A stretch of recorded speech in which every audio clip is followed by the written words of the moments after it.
I totally forgot to say, but at the end of this video, well, I totally forgot to say in the original recording of this video, so this is an afterthought add-in. At the end of this video, I'll show the onboard lighting effects because I know a lot of people are interested in that. So if you just want to see that, skip to it and you can watch the lighting effects. I'll just kind of throw in probably a minute clip of going through the lighting modes. So anyways, there's that. Check down below for a timestamp if you can't find it easily.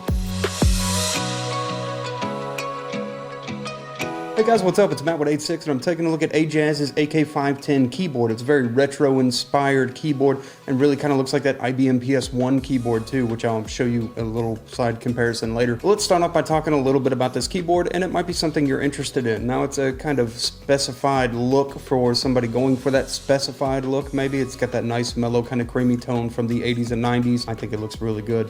It's based on that retro feel, but it's also made with a lot of quality. This is a heavy keyboard weighing about 2 pounds 12 ounces. If I'm nice, I'll put a metric conversion up there too. But it's made out of a lot of nice, real quality feeling material. On top of that, it uses ball caps, which aren't your standard keycaps that you might find on most mechanical keyboards. The ball caps come up a little bit higher and kind of require a small adjustment to get used to typing with, but ultimately very enjoyable, and I like using it a lot. Now, my specific model uses the black switches, which are 20G depression actuation.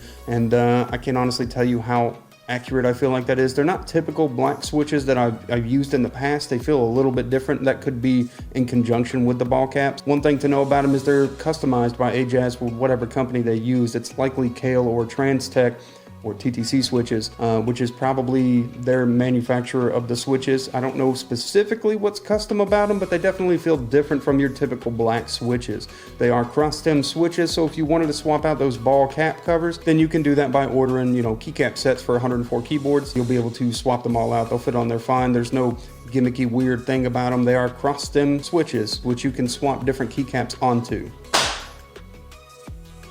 So I have a cat clawing at the window.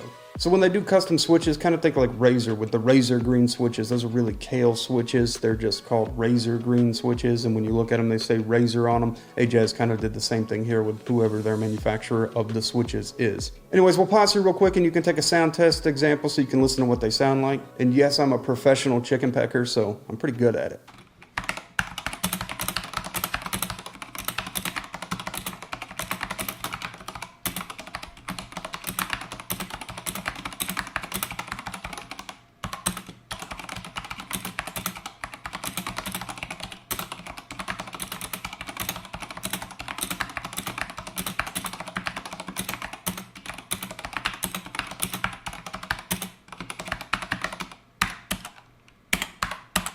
Now also let's take a look at that retro comparison compared to an IBM PS1 keyboard and this keyboard.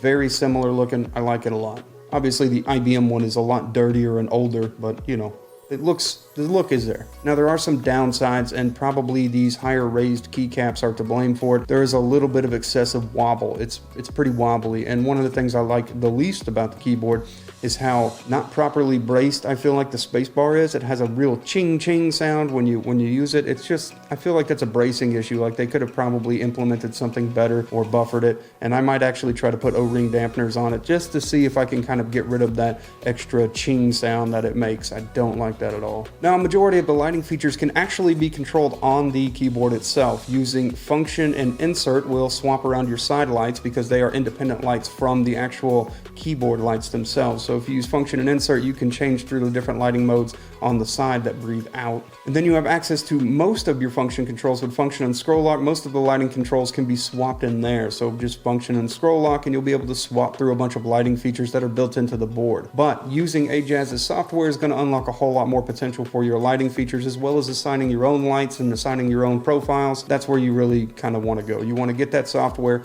Super easy to use. I like it. They put a lot of thought into it. I've had no problems with it. Good job, Ajazz, with that. So look, I don't have too much to say about this one either, other than it's great and I love it. And especially if you're somebody kind of looking for that retro style, or it'll match sort of your setup and what you're going for. A lot of people have been going with this kind of creamy look with the whites and the cream colors, and then adding plants and stuff. I've seen them on battle stations. It looks good, but not necessarily my style. However, I'm going to find a way to use this keyboard because I love it, and it might actually replace either my A10 or my K70 there.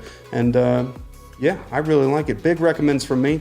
You pay a little bit more for it than you would, your average $50 one, but it's totally worth it, I think. It's a really good keyboard. So if it's something you're looking at and you just want an opinion from somebody who has one, here it is. I like it. Anyways, you guys have a great day, night, whatever it is, and I'll see you in the next video that I do.